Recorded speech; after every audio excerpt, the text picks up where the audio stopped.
Takže přátelé, já vás vítám na třetím večeru semestru všeho a dneska to bude opravdu vyvrcholení jakési nebo taková prolegomena ke každým dalším úvahám. Vymyslel jsem takový, nebo dlouho jsem si 12 let jsem si hrál se systémem, ve kterým bych byl schopen spojit všechno. A od psychologie přes fyziku, teologii, mytologii, ekonomii, politologii, historii, umění. A tu metodu, kterou jsem zvolil proto, že mě hodně trápilo ten jaksi to nedokončené osvícenství, chcete-li. Protože nám kdysi před několika set lety došlo, že se žádná lidská všechny lidské vědomosti nikdy nedostanou do jednoho mozku, byť by to byl mozek Einsteinův. A to jsme zjistili a rozběhli jsme se. Taky jsme zjistili, že na každý oblast lidského zkoumání se hodí jiný nástroje.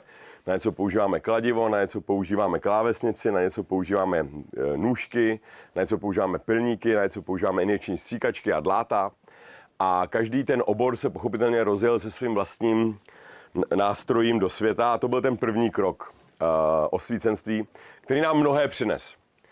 Neskutečný pokrok v jednotlivých oborech a tak dále. Takže ten první krok jsme, řekněme, našlápli velice úspěšně. No ale ten druhý krok, kdy mělo dojít k tomu nějak se teda sjednotit kolem jednoho stolu a pokusit se to dát dohromady, aby to dávalo smysl, to se ještě nestalo, nebo se to moc neděje. A tady to je můj pokus to jakýmsi způsobem, aspoň pro sebe, si věci operacionalizovat. Takže jestli se podíváte hned na druhý slide, tak tam je takový malý úvod o mně, ale to jste, myslím, slyšeli už na té první přednášce. Jsem vám to říkal, neříkal? Říkal? Tak a tím spíš. Můžeme přeskočit teda na slide, na 5. slide. Touha státi se indiánem. To je moje oblíbená povídka od Franze Kafky. Já France Kafku jednu dobu hltal a ze všech těch příběhů se mi tento líbil nejvíc z mnoha důvodů. A vždycky jsem si přál, abych ho mohl někde říct.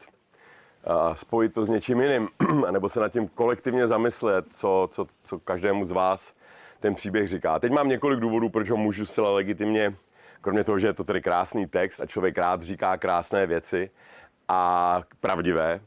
A za druhé je to nejekonomičtější příběh, protože to je celý. To není citát z příběhu, to je celý příběh. No a třetí důvod, proč ho můžu použít, je, protože to vlastně dobře shrnuje to, co vám dneska chci říct. Tak já to jenom přečtu, protože máme čas. Franz Kafka, Touha státi se indiánem. Kdyby tak člověk byl indiánem, vždy pohotový a předkloněn ve vzduchu na pádícím koni, stále znovu by se zachvíval krátkými otřesy země, až by nechal ostruhy ostruhami, neboť ostruh nebylo. Až by odhodil uzdu, neboť uzdy nebylo. A sotva před sebou spatřil zemi, jak hladce vysečenou step, už i bez koňské šíje a hlavy. Takže to je takový průlet dějinami lidstva. A ještě je tam náznak budoucnosti. Co to s vámi dělá ten text? Nebo o čem jsem to tak, jakou fantazii vám to spouští? Na jaké struny vám to brnká? Co to ve vás, o čem ten příběh je pro vás?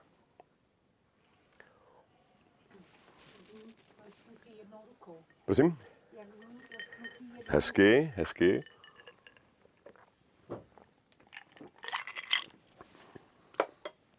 Co dál? Což třeba ten název, Touha státi se indiánem. Po čem je to touha? To evokuje svobodu. U koho to evokuje svobodu? Tak to je drtivá, nebo nadpoloviční mírná většina. Takže je to touha být svobodným a nejdříve tedy spojen s tou zemí, pak už tedy jenom koněm, který se jenom té země otřesech dotýká, že většinou lítá ten kůň, když se nedotýká země v tom svém běhu. No a pak v jeden moment zjistíte, že ten kůň nešlo nikdy ovládat, toho koně, že si dělal, co chtěl, byť měl ostruhy a byť měl otěže, které vypadaly, že vám dávají kontrolu nad tím, co vás žene.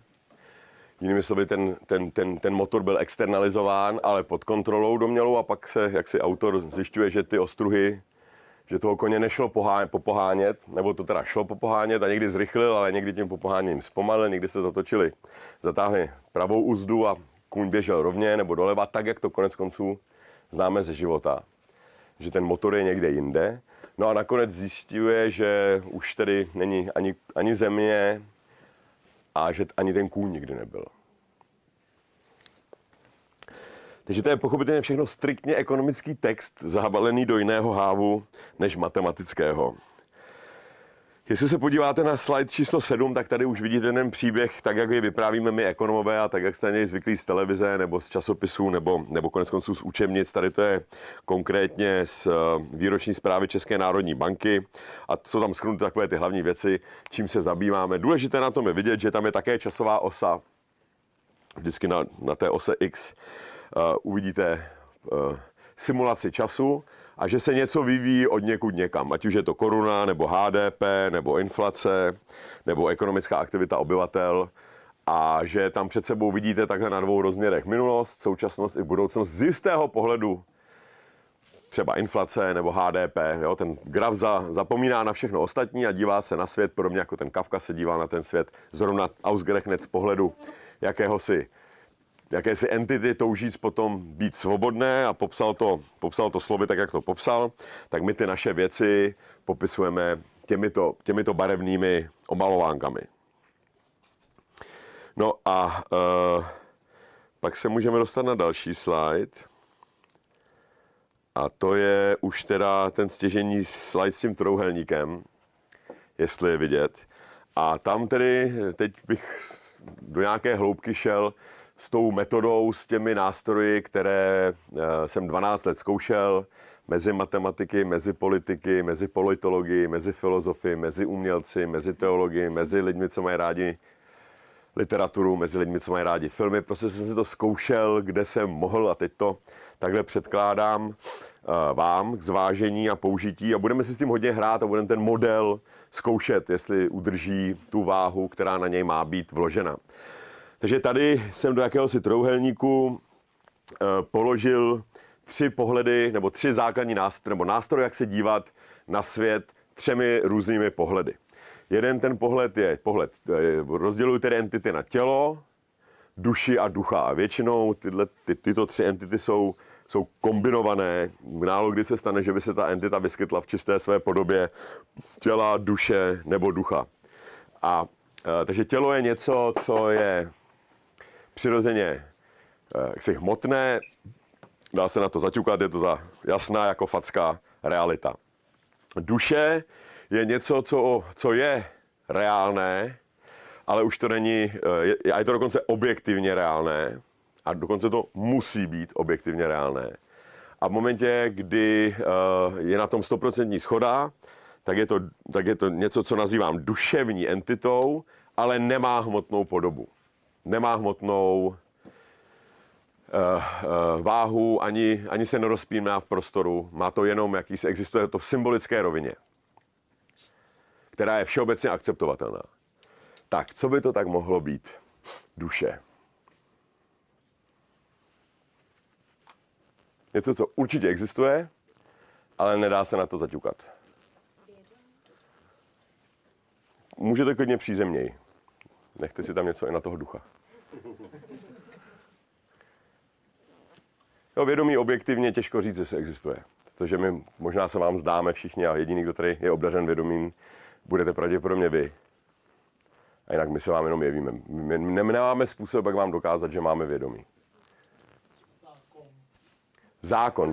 Výborný příklad. Jo, zákon je něco, co platí, i když zákon nikdy jako nikomu nic nezaplatil. Mě to jako ekonoma, pochopitelně tyhle ty jako slovní koutky baví a zajímají. Jo, zákon je tady, protože jsme blízko Poslanecké sněmovně, ale není tady víc než v Aši. Už třeba není v Německu český zákon. Ale všude, tam, kde je síla, tam, kde ten zákon platí, tam, kde siluje, tam, kde má moc, je v oblasti, kde jsme se na tom shodli, protože v Německu se na našich daních neshodli, my jsme se na nich nějakým procesem, který jste si teď vyzkoušeli sami. Tímto způsobem my se shodujeme na těch nehmotných věcech, jako je třeba zákon. Výborný příklad. Co dál? Ještě můžeme přízemněji než zákon. Můžu se zeptat, vy se ptáte v tom pohledu jedince nebo Jakýhokoliv pohledu. Z jakýhokoliv, tady ten trilobit by měl být nahlídnutelný z jakýhokoliv pohledu existence. Jakýkoliv civilizaci se to musí takhle jevit. I andělům a ostatním jaksi hypotetickým entitám, řekněme. A zároveň ta množina by měla být vyčerpávající. Jinými slovy, neměla by existovat žádná entita, která se nalézá mimo tuto trichotomii. Protože jestliže navazuju na vaši první přednášku, tak je to definovanou vírou. Mojí nebo společnou, tak víra definuje nehmotný předmět. No, dobře, OK. Já bych tu víru zase nechal možná, protože ta víra nemusí být objektivní na to, aby fungovala. Jo, vy můžete věřit v něco úplně jiného než já a ta víra vám bude fungovat. Jo, třeba někteří věří v levici a funguje jim to, očividně. Někteří věří v pravici a funguje jim to. Někdo věří Fukuyamovi, někdo věří křesťanství, někdo věří Trumpovi. A není to objektivně přijímaný fakt. A co třeba cena? Cena už je objektivní. Jo, takže to je třeba hezký propojení mezi, se teda neřekl hodnoty, ale víru. Ale třeba hodnoty jsou pro mě duchovní entita, protože hodnoty nejsou objektivní. Ale cena objektivní být musí. Krásný příklad. Jo? Takže já kdybych vám třeba měl prodat tento cvikr, tak já nevím, za 200, že byste to za 100 pade? Tak za 100. Jenom jako... Jo, souhlasíte? Jo, to je, si všimněte, na to, aby mohla proběhnout transakce, tak my se musíme shodnout na té ceně. Ta cena musí být stejná. Nemůžu jí to prodat za 70 korun a mladá dáma to koupí za 100. Nebo naopak. To prostě nejde.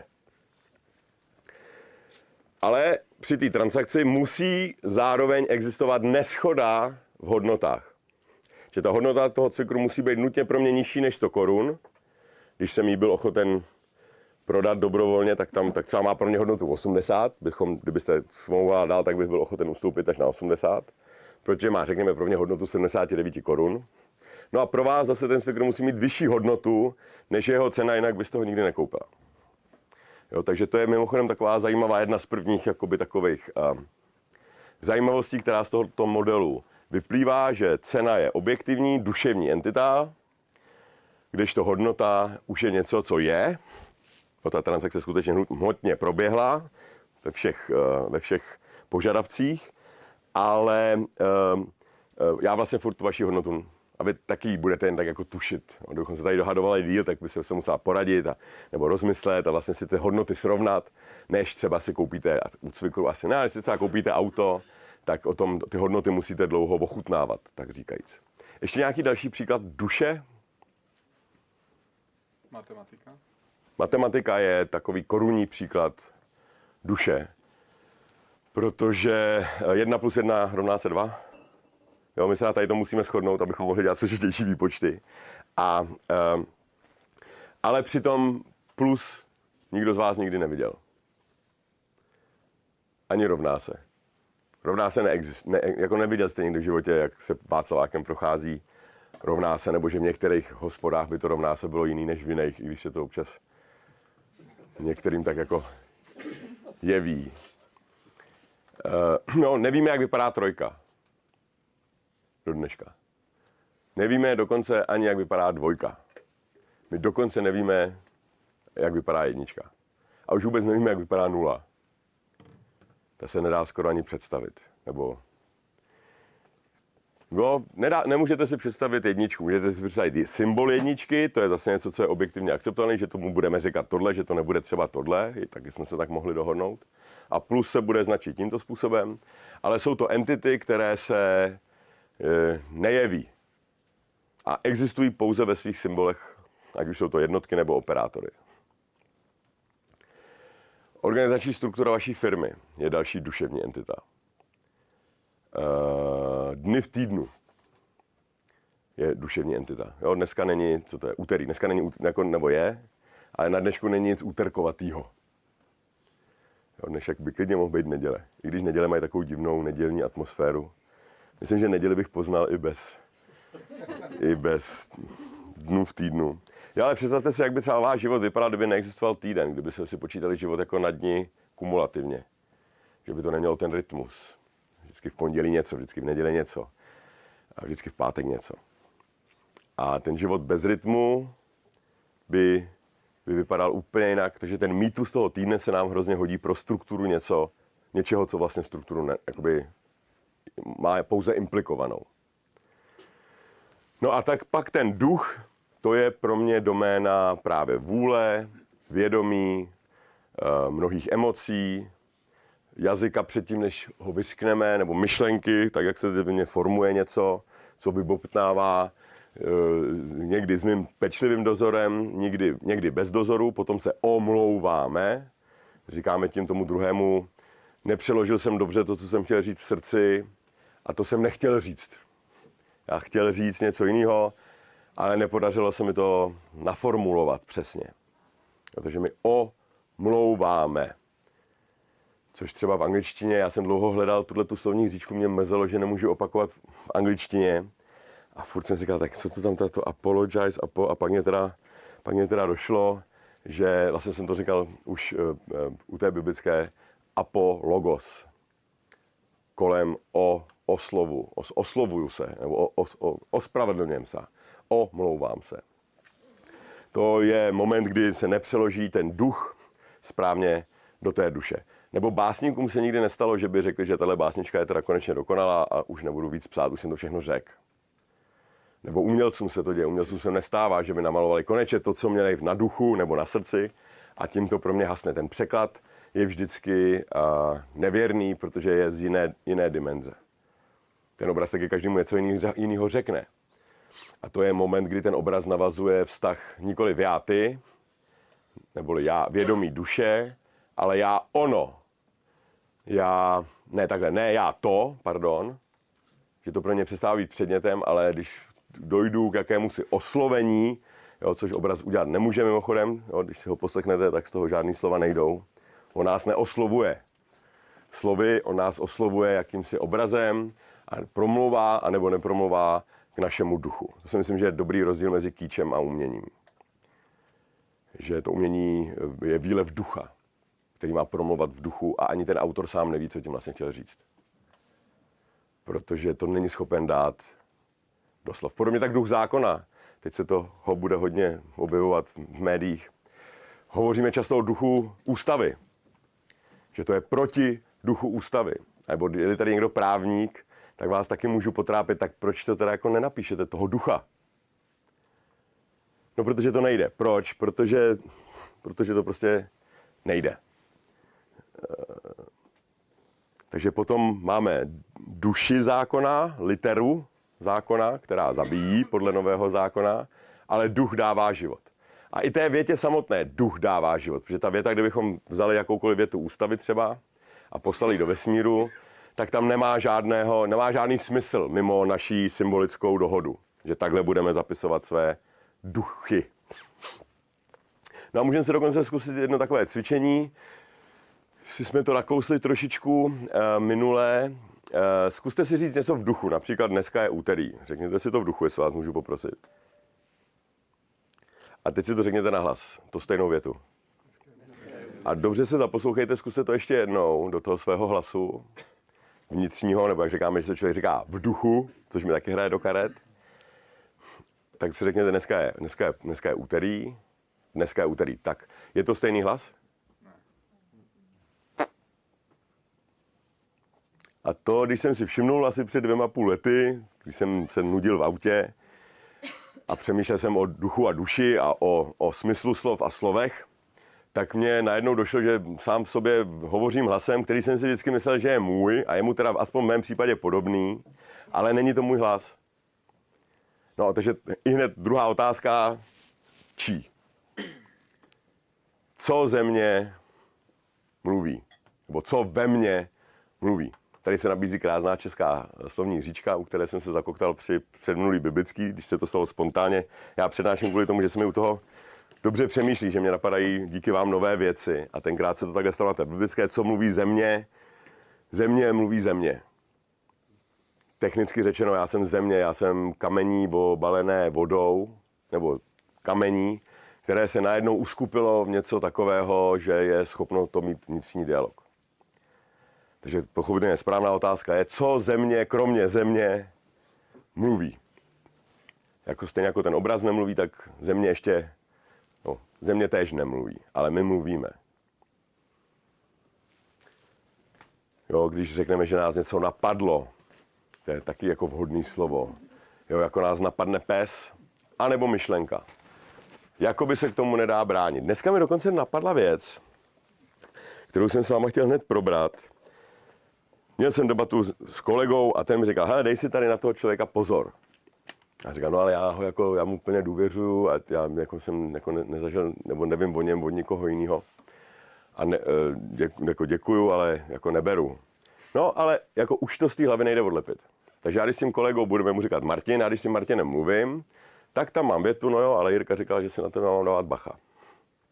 A já už si na něj vlastně tak dávám bacha, i když se na něj bacha dávat nechci a jako vědomě si říkám, že se na něj dávat bacha nebudu, že mu budu plně důvěřovat, tak už tu větu od sebe nikdy neodlepím. Toto vlastně je dopad slov. Takže kdybyste chtěli, tak takhle můžete dva lidi klidně znepřátelit. On je tvůj nepřítel. Jirka? No. Proč? No. Just saying. Jo, to just saying je hrozně nebezpečný, protože jako co víc chcete ještě udělat. Jak říkáte, že si člověk urazí, tak to je taky špatně zvolené slovo. Jo. Nic z něj neupadlo. Jo, kdybych urazil kus stolu, tak bych z něj urazil, někdy uděláme demonstraci, jak vypadá uražený stůl, tak bych mu třeba urazil tuhle nohu a pak by ten stůl byl uražený. No ale nám nikdo nic jako fyzicky nedělá a přesto se nás uráží. A nebo se nás dotkne, to je taky jako mimochodem zajímavý. Teď se z něj dotknu. Tady jediné, co se tě dotklo, bylo vlnění vzduchu, který jsi zinterpretovala nebo interpretoval. Ale jak tě to mohlo zranit? Ty to přece nebolelo, nebo bolelo to?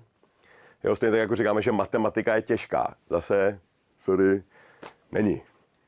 Nic neváží. Matematika není těžká, matematika není ani lehká. Matematika je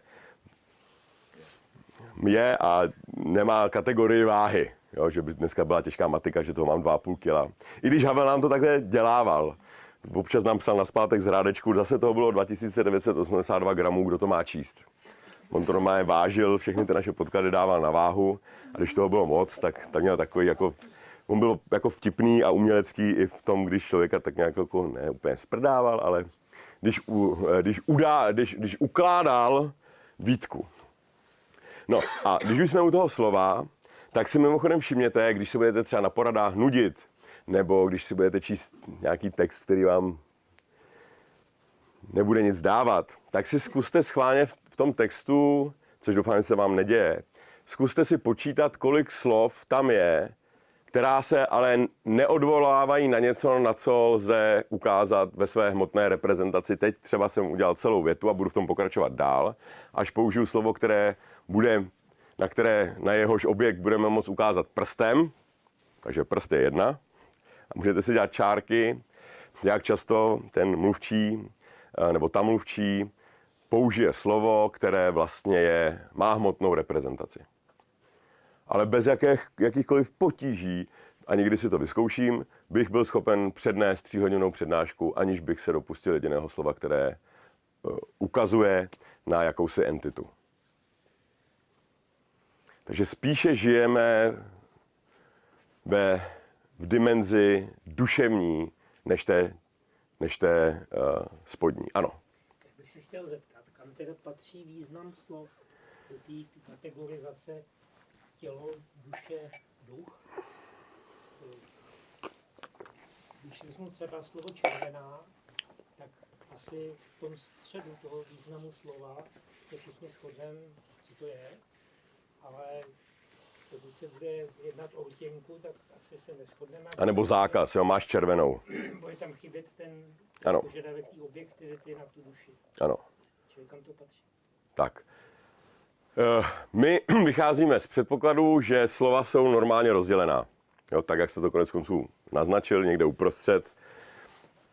To ale, to je třeba význam vtipu. Jo? Ten vtipy si podle mého soudu hrajou s tím, že celou dobu si člověk myslí, že se baví o kočce a nakonec se zjistí, že se baví o holce. A v tom je ta vtipná zápletka, řekněme. Náš mozek si to takhle spojí, teď si to musí, že to dává smysl i v tom druhém významu. A to je to, co zdá se mi nám připadá vtipné, nebo důvtipné, nebo dvojvtipné. Jo? Že to je dvojsmysl vlastně. Jo? Takže tím odpovídám vlastně i na vaši složitou otázku.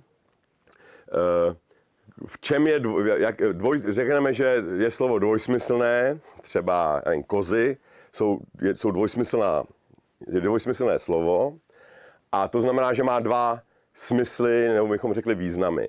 A to, že si vlastně vůbec rozumíme, je s velkým podívem. Minule, jestli si vzpomínáte, tak jsme si tady hráli s tou pravdou básníků versus pravda technická, řekněme. Jo, a porovnávali jsme tady jak českou vlajku, že ji vlastně nevyjadřujeme matematicky, byť bychom mohli přesněji a lépe a možná i rychleji, ale spíš nám přijde, že lepší, smysluplnější, pravdivější vyjádření té vlajky je v tom, že jí nebe dalo modrý klín. Že to jakoby tu vlajku vystihuje, nebo její smysl má nějaký toho hadru barevného. Takže ten smysl slov si myslím, že že jazyk je něco, co umí právě komunikovat mezi duší a duchem, ale jenom jakoby rozvlní tu membránu mezi tím, tak jak si to představuju. A jak je ta hezká písnička od Pink Floydu, Your lips move, but I can't hear what you're saying.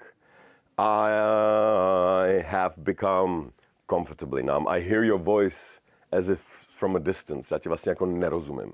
Je mezi náma plexisklo. Já vidím, že mi něco říkáš, ale nechápu smysl vašich slov. Hrozně hezky si s tím mimochodem Havel hraje ve formě ptidepe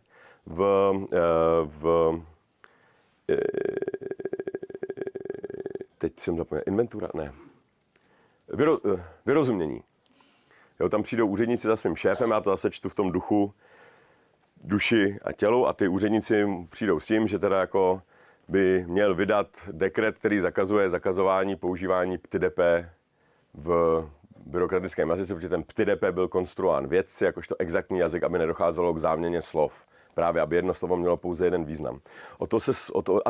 To třeba splňuje matematika. Takže bereme-li číslo jako slovo, což řekněme jsou, nebo jakési symboly, tak jednička bude u každého z vás úplně stejná.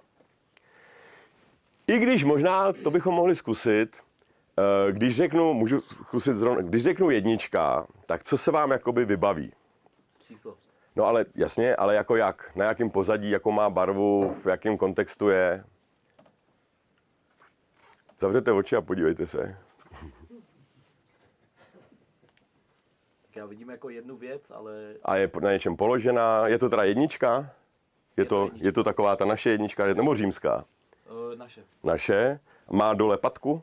Nemá. Nemá. A jakou má? Pozadí. A je černý pozadí? Stojí tam samotná takhle. A levituje, nebo má nějaký Levituje. Levituje. A jak je velká zhruba? Jako... Metr. Takhle? Velká. Takhle velká. A jak je daleko od vás? Co to bude? Takových 20 metrů to bude. 20 metrů? Koukám na ní z dálky. Tak... Jo, takhle. Aha, vidíte, tak já ji mám tak... Tak to má na háku tu matiku. To je... Já ji mám tak jako metr před sebou, 1,2 m. Baví vás matika? Ne. No, tak pojďte blíž. 20 metrů. Jo, to se držíte moc jako na distanc, pane. Tak vidíte, že to nakonec jako vlastně pozoruhodně, to jsem nikdy neskoušel, protože to člověk zkoušet doma sám nemůže. Jaký máte jedničky vy, třeba ty? Já bílý pozadí Bílý pozadí. a černá jednička, no. Tak, výborně. Tak máme tady bílopozadníky a pozadníky. Tak kdo jste černopozadník? Kdo jste bílopozadník? A zbytek? Máte tam nějaký jiný barvy? Modrá. Modrou v pozadí. A tmavě světlé obloho. A taková tmavá obloha, no. Aha, a bílá bude, teda jednička bude bílá. Já to nemám jedničku, já to mám vajíčko. Vajíčko. A s matikou to máte jak? A jak ho máte daleko? A není daleko, 2-3 metry. 2-3 metry, jak je velký? Jo, to je pořádný věc, tak Vejce. prosí. Máte tam někdo něco jiného než ten bičík? No tak vidíte, no. Mám jako singularitu, prostě jako A to jste se snažil. bez barvy, bez zápachu, bez vzdálenosti. Šedivý? Nic. Nic? Ne, prostě jen pocit toho, že tam je jedno. Aha, pocit, a to je zajímavý. Proto ta otázka vaše není tak jednoduše zodpověditelná, nebo aspoň já se s tím peru do dneška, protože jednička je vlastně jakýsi pocit. Jste řekl teď. A já nevím... Jo, takže my máme pocit racionality, tím pádem máme též pocit, který nás museli vlastně v těch školách učit. Že 1 + 1 rovná se 2, a když jsem to poprvé slyšel, tak jsem z toho měl taky takový divný pocit na začátku. Pak mi dlouho trvalo, než jsem si jako naučil, jestli se ta jednička k té jedničce, jako mám 1, a jestli tu jedničku přečtu od začátku té jedničky, a pak to bude 1 a něco, anebo na konci té jedničky. Jo, v jakým momentě ty jedničky, nebo v půlce, pak by teda 1 + 1 byla 1,5. No a to jsem si říkal, to asi takhle nemysleli. To by se to hrozně komplikovalo. Tak jsem si musel do hlavy jakoby vždycky opakovat, že to musím na konci té jedničky dávat tu druhou jedničku. Já jsem tam měl, a to je zajímavý, jedničku, jako trbičí, ale hned vedle, jakoby v ničem. Teď to bude jako směšný, ale mi jako vyvstala jedna kráva. Jedna věc, jakože A má jméno? Jedna věc, jakože to je jedno, jo. Jo. Nevím, proč mi tam vyběhla kráva. Jo. Aha, no Jako tak... jednička a hned vedle jako ukázka toho, že jednička je jedna věc něčeho. Jo? Pán Vajíčko, já tam měl krávu. Píme si statek.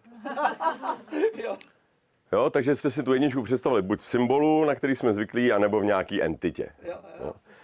No a takhle si můžete hrát, až budete sami doma, na to nepotřebujeme úplně kolektivnost, o tom můžete ptat svých dětí, jaký mají třeba plusko, nebo mínusko, nebo jak si představují nulu, nebo minule jsme si hráli na tu osu dobra a zla, tak jsme zjistili, že někdo to má horizontálně, někdo to má vertikálně, někdo z vás to měl takhle jakoby vepředu, vzadu, uprostřed toho jakási hypotetická neutrální půda, kterou jsme si řekli, že neexistuje, že tahle ta křivka není, nebo ta přímka není rovná a tak dále, tak dále. No nic, tak to je teda, tady už se dostáváme k tomu duchu.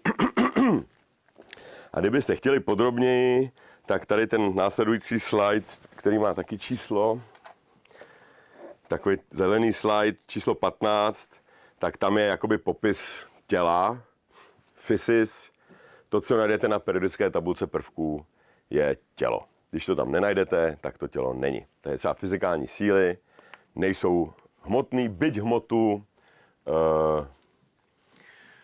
determinují. Jo, gravitační síla je vidět pouze ve svých projevech. Já si to teda furt představuju tak, že někde v nějakém jako kosmickém váku levituje rovnice, která je všude najednou a přitom nikde. Hezky to odpovídá mimochodem mýtu. Mýtus je též něco, co se nikdy nestalo, ale děje se to neustále. Matematika. Jo, mýtus znova opakuju, neberu v tom populárním chápání jako něco špatně, ale mýtus je brýle, skrze které duše, takhle bych se to dalo říct. Mýtus je duše, skrze které se duch dívá na hmotu.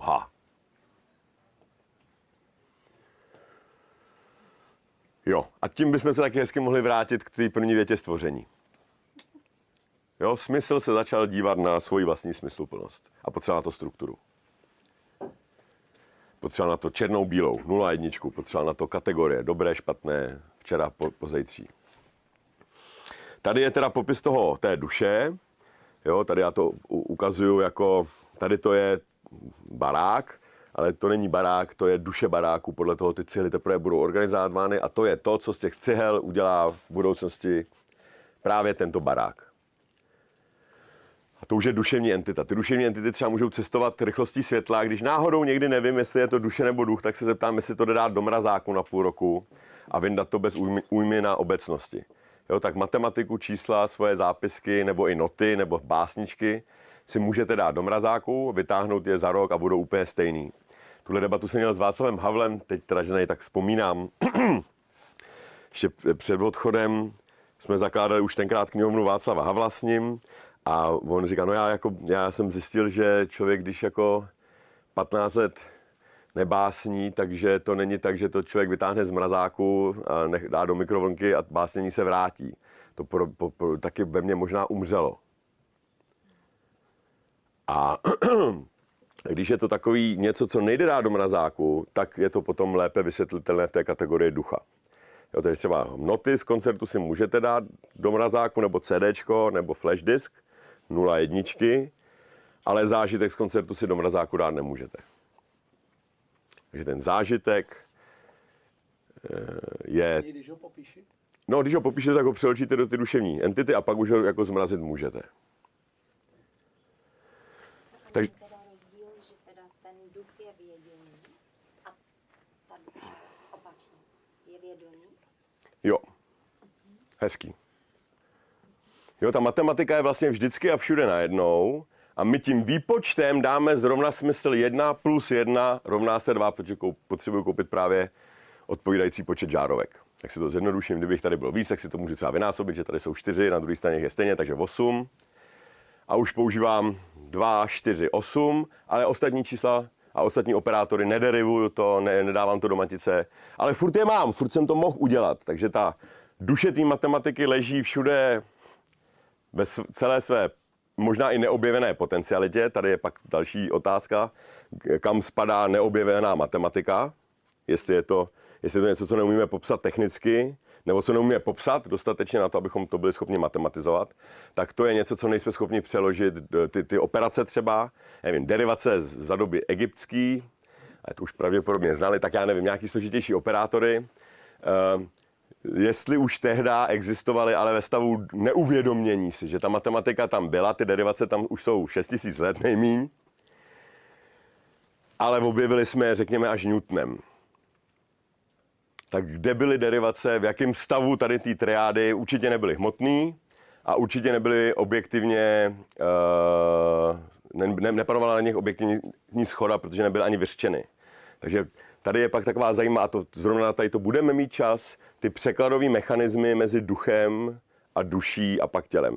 Hezky je to vidět na centrální bance třeba, abych teď přistál oběma nohama na zemi. Jo. Když se rozhoduje centrální banka, což je jedno z nejdůležitějších rozhodnutí, které v ekonomice vůbec máme, o tom se budeme bavit buď to přímo se mnou, nebo s Filipem Matějkou, což je nejpovalenější člověk, nejznámější český neznámý ekonom.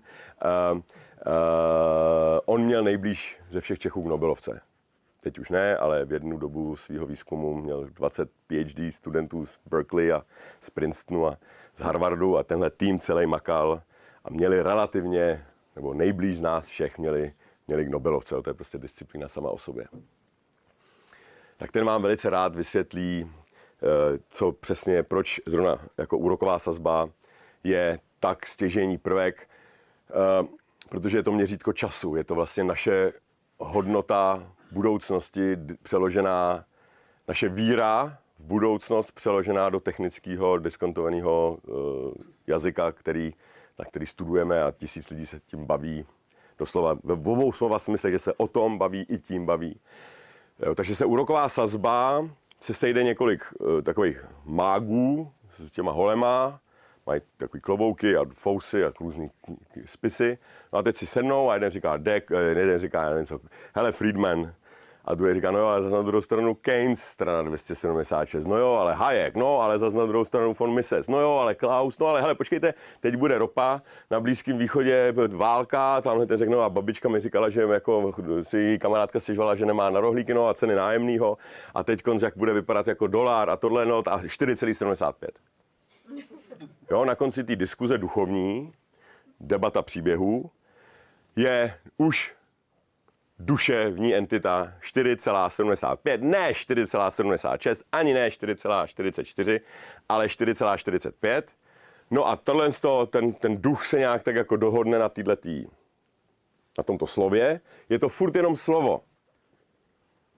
Byť je mocnější než jiný sazby, třeba hypoteční, se třeba od ní odvíjejí. Nazpátek ne, i když taky částečně. A ta duše teď začne pinkat v bankovně, já nevím jakým pojišťovnickém světě. Bing, bing, bing, bing, bing, bing, bing, bing, bing, bing, bing. A pak se za 14 dní buď začne stavět nový sídliště na Jižní Moravě, nebo nezačne. Se stavět tělo, fyzické tělo, do kterého jde kopat a který jde vážit. co z toho má největší hodnotu. Protože my jsme si schopni představit, že ten transmisivní mechanismus té duše zredukujeme za 2 měsíce nebo na 2 roky do nějaký instantní umělé inteligence, která to stenčí na úroveň, kde už tam nebudou muset pracovat v tom lidé. Jo? Prostě 4,45, prdneme to do stroje, už nebudeme potřebovat ty zástupy těch prudce inteligentních lidí, budou se moct věnovat něčemu jinému, svůj největší potenciál.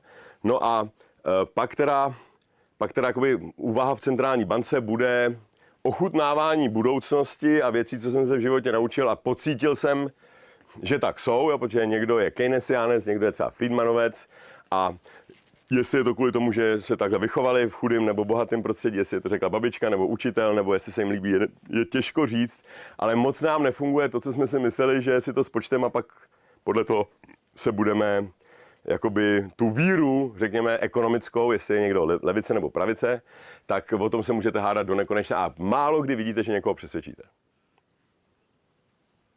Což je pozoruhodné. Na to, že tu ekonomii máme takhle prudce vyvinutou, tak tam není shoda. Shoda není ani ve fyzice. Shoda dokonce není ani v matematice.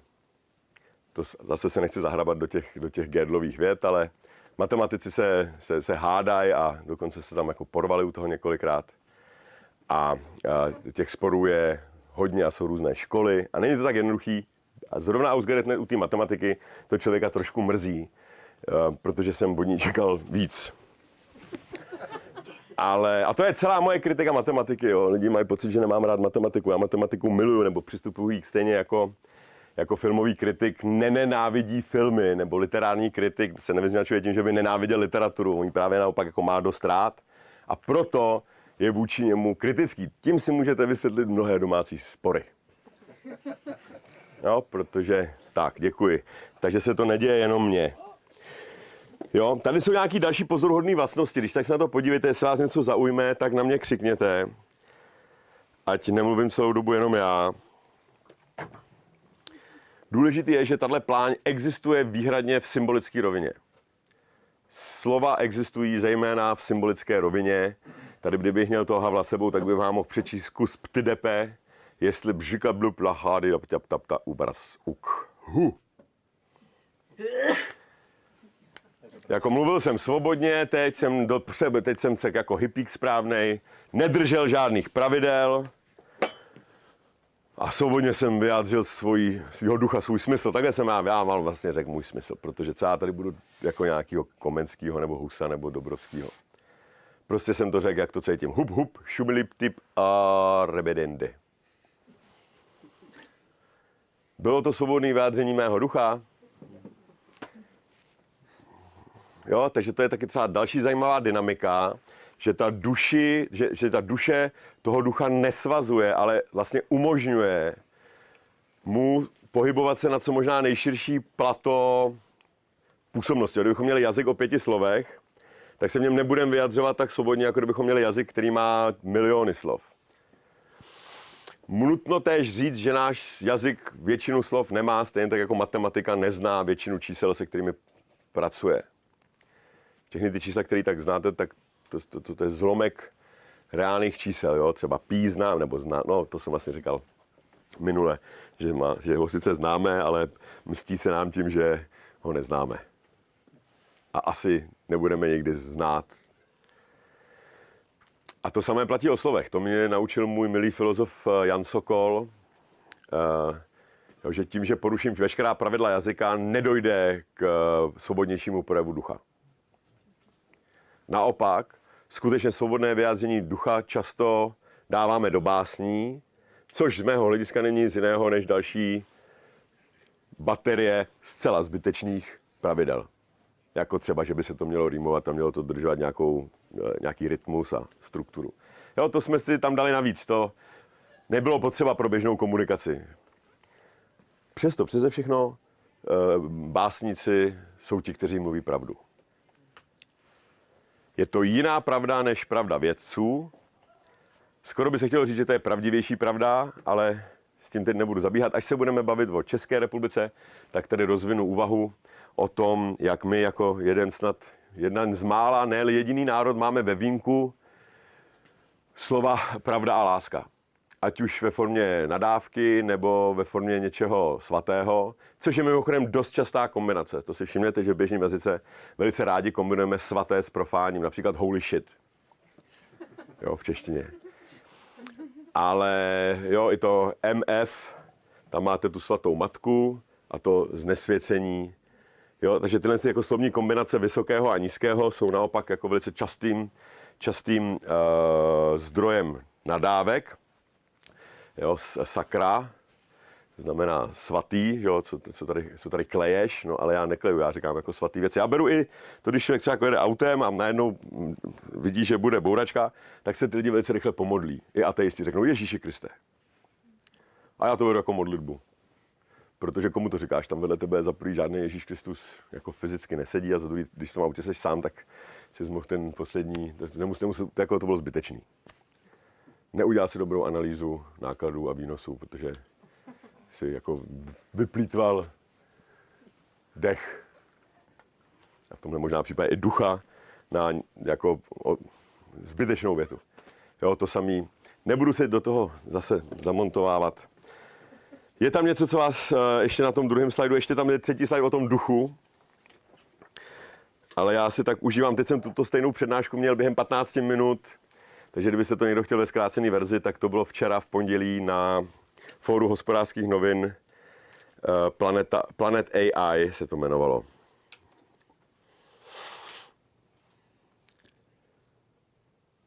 Jedeme dál? No a teď se tady dostáváme k duchovi a tady poprosím o vaši zvýšenou pozornost, protože tady se dostáváme na tenký led. Ne, že bych se toho tématu bál, byť některým lidem to pochopitelně přijde ezoterické, v jistém slova smyslu, protože ten jazyk, ten duch je mnohdy jaksi McDonaldizován, ale já mám ducha ve filozofickém, ve smyslu Hegelův Weltgeist, nebo možná slovo gejzír, jako gist of things. Gejzír něco, z čeho proudí ta jakoby životní energie. Vůbec celou tuto úvahu jsem začal, když jsem si do kolečka čet Keynesův známou pasáž o animal spirits. A my ekonomové to často bereme, jako že se soustředí na tu první část, animal spirits. Všichni jste ten termín slyšeli, předpokládám. Jo, takový abracadabra ekonomie. A měli jsme to tendenci číst jako něco, co tam ruší v té racionální matici. Je najednou nějaká chyba, nějaký zvířecích emoce, špatně. Je to potřeba potlačit a evidentně, ideálně vyeliminovat z matematických rovnic. Pro ty z vás, co máte jako regresní analýzu, tak ten spirit byl jakési reziduum, to je takový chyba. Jo, když máte regresní množnici, to znamená rovnici, a chcete vysvětlit nějaký jev za pomocí jiných jevů, například, já nevím, volební výsledky, bychom si mohli zkusit vysvětlit, jestli je to vzděláním, mládím, regionem, já nevím co. Jo, prostě máme tam počasím, tím, co ten člověk naposledy čet. Jo, mohli bychom si udělat několika rozměrnou rovnici nebo třeba vaší náladu, jo, to je možná jednodušší. Co, když si dáme sem jakoby užitek nebo náladu, tak si s tím můžete pohrát. V minulých semestrech jsem dával takhle i domácí úkoly pro ty z vás, co chcete. Si můžete sestavit svoji vlastní užitkovou funkci. Co mi dělá radost? Takže si zavěte nějaké jednotky 0 až 100.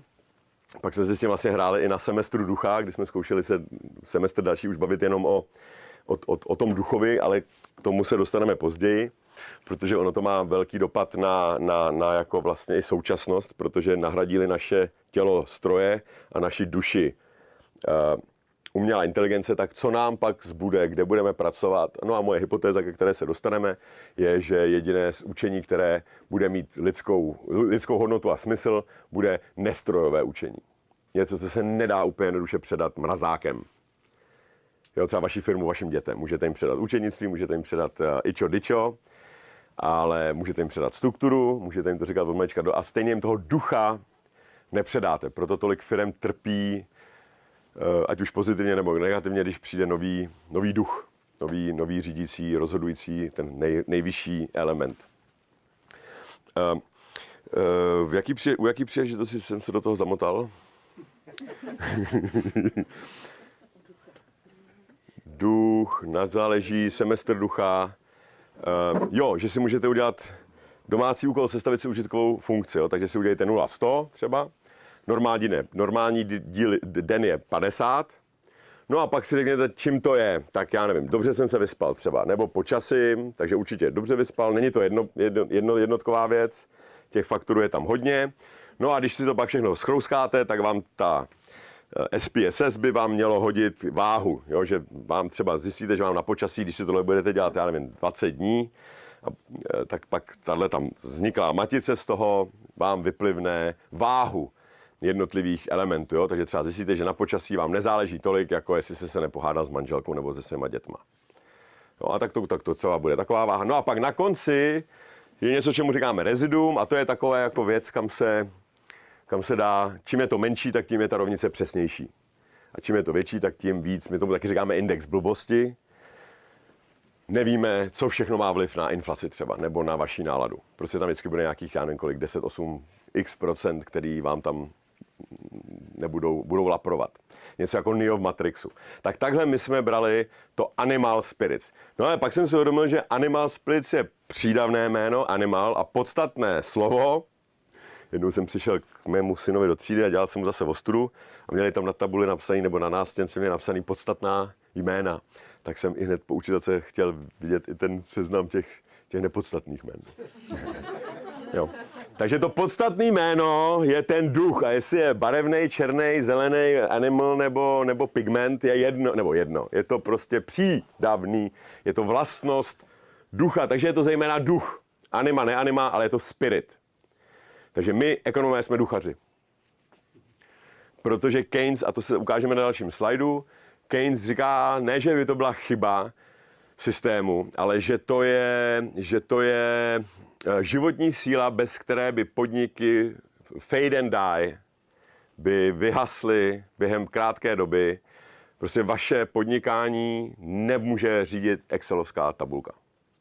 Můžete si dokonce udělat takový cvičení další, takže jeden úkol pro ty úkoly for the willing je postavit si a třeba týden si dodržovat, každý večer si napsat, hele, dneska to tak na 65, protože, a teď si vyplnit ty kolonky počasí, bylo takový nějak nic moc, 50 nebo 30 dnešní, a takhle si to vysázít a vyjdou vám jsou celkem zajímavé věci. Jo? Tomu říkám vědecký přístup k životu. Nikoliv jaký technický, ale pořádný. Jo? Když člověka zajímá, proč má blbou náladu, ono totiž se taky ukáže, že možná to bylo kvůli něčemu, co jste udělali před týdnem. Ale v běžném provozu na tady to člověk zapomene, že před týdnem si, já nevím, něco se opil třeba a další týden, a pak ten týden měl zrovna dobrý, ale další týden měl špatný a pak jo, tady to bez tušky a papíru a pozorného sledování ostatních variabilních veličin člověk nepozná. Pak si můžete zkonstantnit ty veličiny a můžete si s tím zahrát podle vašeho matematicko-ekonometricko-statistického ducha nebo vůle. Takže ten duch je pro mě něco spíš, nebo v němčině se humanitním vědám říká Geisteswissenschaft. Jsou to vlastně duchovní vědy. Jo, to je sociologie, je duchovní věda. Protože zkoumá ducha. No a když se na toho ducha, když se na tuto trichotomii, která jaksi zároveň má tu výhodu, že veškerá kritika, která byla namířena na dualistické vnímání světa, které je velice běžné, tak tady ten trojpohled obstojí právě těm kritikám, nebo aspoň zatím obstál těm kritikám, která byla třeba z řad filozofů vyřčená oprávněně na ten dualistický systém, kde je prostě tělo versus hmota. A mě přijde škoda, když máme ducha a duši, že jsou to dvě slova, jako ekonom nemůžu přežít, že bychom plýtvali slovy. A to rozdělení, tu separaci ducha od duše, to slyšíte ode mě poprvé. Protože, nebo kdybyste to někde už slyšeli, tak mi však řekněte. Já jsem to nikde v evropské literatuře nenašel. Ani Tomáš Akvinský, ani Aristoteles, ani Freud, ani Jung se jako nerozebírali rozdíly mezi duchem a duší. Možná nebyl důvod tehdy. Jo. Je to Josef ze Zlúka. A ten co? Josef ze Zlúka. A můžete to... V 50. nebo 60. letech myslím No. u nás, no. Je, tak můžete mi to prosím vás poslat? Nebo... Určitě. Tak jsem posílal odkaz už. Aha, tak já jsem zase nečet maily. Tak to se omlouvám a děkuju. A on si tam hraje s rozdílem mezi duší a duchem. Duch, ano, a je do dvojnosti a vždycky se to dvojí. A vždycky začátek je prostě ten duch. Ale dělá rozdíl mezi duchem a duší. Ve své podstatě ano. No, právě. Jo, a dobrý, pošlijete mi to, já jsem to teda přehlíd, já mám teď těch mailů hrozně moc a ne úplně se vždycky dostanu k těm krásným věcem mezi těma úředničinama. Tak a teď teda, takže jakoby neodpovídá to klasický filozofický definici duše, protože duše je pro mnoho filozofů něco, co je živý. Jo, takže když řeknu filozofovi, duše této sklenice je její struktura, tak mi nebude rozumět. Tak jenom na to upozorňuju. V Bibli to občas je, občas ne. Tomáš Akvinský začne větu, že duchovní dary jsou tyto dary duše. Jako by to bylo jedno slovo nebo synonymum. Ale vidíte, že se s tím dá takhle hezky hrát. No a teď teda, jestli se chcete podívat na ten slide, ten s tím ohýnkem v pozadí, tak je to něco, co tady píšu, že je optional. Že to je vlastně otázka volby a že vlastně člověk nemusí v toho ducha ani věřit. Vlastně pokud jako člověk může nebo nemusí věřit ve smyslu vesmíru, existence a vůbec. Tady nad tím se pak můžeme někdy zaseknout, protože mně to přijde neobhajitelný, tato věta, že smysl neexistuje, nebo že není žádný smysl vesmíru, už jenom z titulu té věty.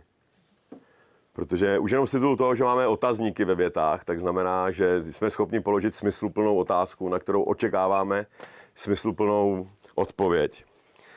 A budeme-li se ptát třeba po smyslu života, jak jsem to nakous, tak to trošku dokousnu, ale dokousnu to pak u té přednášce o té bohemii. My Češi máme v tom vínku pravdu a lásku a děláme si z toho srandu, ale ono to možná je smysl života. Jo, kdybyste mě, to se mi teď stalo před asi měsícem, já se takhle občas po večerech, když mám čas, tak se projíždím rád Prahou a zastavil jsem se nějaké vinárně na Holešovicích a tam se ke mně přidali dva mladý pár, mohlo jim být tak 18 nebo 20 let a ptali se mě, co dělám a jako, že tohleto, jako, že teď pracuji na odkazu Václava Havla, jako smysl, jako jo, a tenkrát jsem si vymyslel takový logo, nebo takový slogan, že bychom mohli mít dát smyslu život. Dobrý? Jak je to slow burner, chvíli to trvá, než to prokapne, ale to je přesně ten smysl. Ale myslím si, že takhle prokapne i člověku, který je třeba úplně nevzdělaný. Já se snažím ty věci dělat tak, aby to bylo srozumitelné i lidi úplně mimo můj okruh. Takže dát smyslu život. A oni se mě ptali, a co je teda smysl života? Tu blbou otázku. No a já jsem tam začal plácat, tak jak je člověk zvyklý, že to je bidi, pak jsem řekl, jako zejména to očekáváme ve větě, jo, to už je samo o sobě pozoruhodný, že ode mě očekáváte nějakou gramatickou, a pak jsem říkal, já vlastně nebudu jim tady, jako na to mám málo času. Hele, víte, co je pravda a láska. A od té doby nad tím přemýšlím, že bych vlastně lepší odpověď, kdybyste mě přinutili, bez keců, co je smysl života, řekni to ve 2 nebo 3 slovech, tak bych zvolil pravdu a lásku, že to je zajímavá kombinace ducha a duše. Že ta láska je taková jakoby duchovní entita, neobjektivní, jo, proč zrovna miluju Kláru a ne Pavlu, byť bych radši Pavlu. Jo, neděláte si excelovskou tabulku před sňatkem. Měli byste. A i když si ji uděláte, tak vám to není. A nebo si zkuste jenom říct, kolik předpokládám, že jsou tady lidé, kteří rozhodují. Tak si třeba vybavte, dneska je úterý, vybavte si váš týden od minulého, nebo víte co, uděláme si to jednoduchý, včerejšek, jenom včerejší den, včerejšek a dnešek. Zkuste si jen tak v hlavě spočíst, kolik jste udělali rozhodnutí, které byly jaksi, na kterými jste se musel zamyslet. Ne úplně, že jako si koupíte rohlík, ale něco takového, co je podstatné. V práci. Jo, omezme to jenom na práci. Máte nějaký číslo, každý? Neautomatický rozhodnutí. No, nějaký rozhodnutí, u který jste se musel zastavit nebo s někým poradit a udělat rozhodnutí, že já jako ředitel rozhoduju, že to bude červený. Tak třeba 3. 3. Chci, abyste se každý ustalil na nějakém čísle. 4. Máte všichni číslo? Nemusíte ho říkat. U kolika z těchto rozhodnutí jste použil Excel? Včera a dneska. No. To je taky zajímavý. A to jsem se vás ptal na váš profesionální život. Tam, kde byste ten Excel používat jako měli. Ne na osobní život. Tam by to bylo, to byste se smáli ještě víc. Což je taky pozoruhodný. No a co teda za vás rozhoduje? No a Keynes by řekl anima spirit. A kdyby to ve vás zemřelo, tak do 2 let chcípne, použiju to silné slovo, i podniky. Že budou bez ducha. Že nebude, ta matika nebude matikovat. Jo. No, tak, co dál k tomu říct? Meaning, purpose, takže ten duch je něco jako meaning, purpose, je to doména rozhodování, je to doména dobra a zla. Nejsou tam žádné mnohdy a priorní pravidla, jo, prostě v Praha měla ducha v 90. letech, pak zmizel, teď je v Brně. Nevíme proč. Jsi se ztratil. Co je důležité, je, že duch není vlastní té entitě, ale ten duch ji jakoby napadá nebo posedává jí zvnější. O tom jsme se tady vlastně taky bavili u té biblické hodiny před 14 dny, jestli si vzpomínáte, tady byla diskuze velice zajímavá, nebo to bylo na biblický. Takže ten duch je smysl vně té entity. Jako smysl českého národa není v českém národě. Smysl vašeho života není ve vašem životě, je v něčím jiným. Děti třeba někdo řekne, nebo já nevím co, Nobelovku, nebo přinést světu lepší uchopení ducha, těla a duše, nebo dovést zemi do Evropské unie. To vždycky je něco, co je mimo tu jednotku samotnou. Není to ten animální životní instinkt přežít, to je, řekněme, vlastnost duše, ale ten duch je smysl vně, není to vysvětlitelný jenom tou entitou. Jo, jako třeba zachování České republiky, kdyby na to přišlo, tak jdeme do zbroje, budeme pokládat život za něco, co není. Česká republika mimochodem tak je duševní entita. Jo? Ty hranice teď už nejsou vidět. A oni nikdy nebyli, ale my jsme se je tam jako nakreslili. Tím, že jsme se na tom nějak dohodli, ať už válečně nebo diplomaticky. Takže na rozdíl od duše, a teď je právě ta jakoby past, na kterou mě můžete chytit, ale zatím mě tam nikdo moc nechytil, což mě překvapuje, že tady říkám, že na rozdíl od duše je duch neanalyzovatelný, není dělitelný a není ovladatelný. A jen tím pádem z toho vyplývá, že je nepredikovatelný. A je to také, tady píšu, spíš doména obrazů nebo snů, chcete-li. A pak teda domain of silence, což je právě ta příslovečná past, protože jak můžeme mluvit o něčem, o čem nemůžeme mluvit. Jo, čímž tady odpovídám na tu známou větu Wittgensteinovu, o který jsme se bavili minule před těmi 14 dny, o který slavně řekl na konci toho svého nejvýznamnějšího filozoficko-lingvisticko-logického, řekněme, textu, Tractatus Logico Philosophicus, tak na konci tam píše 7. věta, o věcech, o kterých nemůžeme mluvit, exaktně, matematicky, musíme pass in silence, musíme o nich mlčet.